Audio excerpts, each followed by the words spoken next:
From oil to IPOs, this year saw the return of the internet initial public offering. There were lots of hype surrounding the trading debuts of stocks like LinkedIn and Zynga.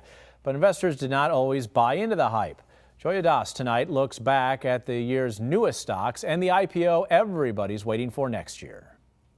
While the markets renewed their appetite for companies going public in 2011, it wasn't the blockbuster year as some had hoped. The companies that went public in 2011 on average underperformed the S&P 500 by 12 percentage points. Big tech IPOs LinkedIn, Groupon, and game maker Zynga started off with a bang, but finished the year in some cases with a dull thud. Groupon was the second one. They were up about 25-30% on the first day. Immediately, in the first couple of weeks, fell about 40%, but it shot back up above its IPO price. But there's a lot of we, along with others, are very skeptical of that company and their business model. This year's top IPO performers included Imperva, a leader in data security, GNC Holdings, a mall favorite featuring nutrition bars, Tango, a telecom group, and Tesoro Logistics, a refiner and marketer of petroleum-based products.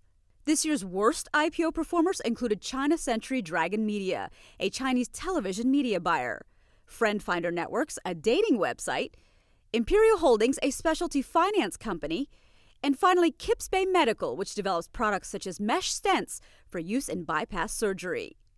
And that brings us to the IPO market for 2012. The balance sheets of the companies coming public, the deleveraged aspects of those companies that are coming public, all point to a very strong cycle for the IPO market, and one that is going to put the individual investor or the institutional investor in a very advantaged position because valuation models are at historic lows.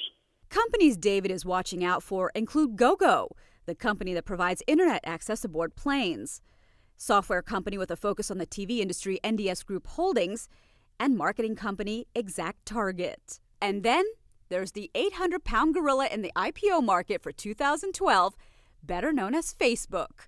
They have a prospectus ready to go, could file for the first time in January, and looks like they're targeting a second quarter 2012 filing.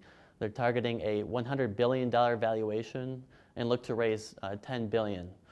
And with Facebook revenues expected to top $4 billion for 2011, investors might just like this IPO. Joya for Nightly Business Report, New York.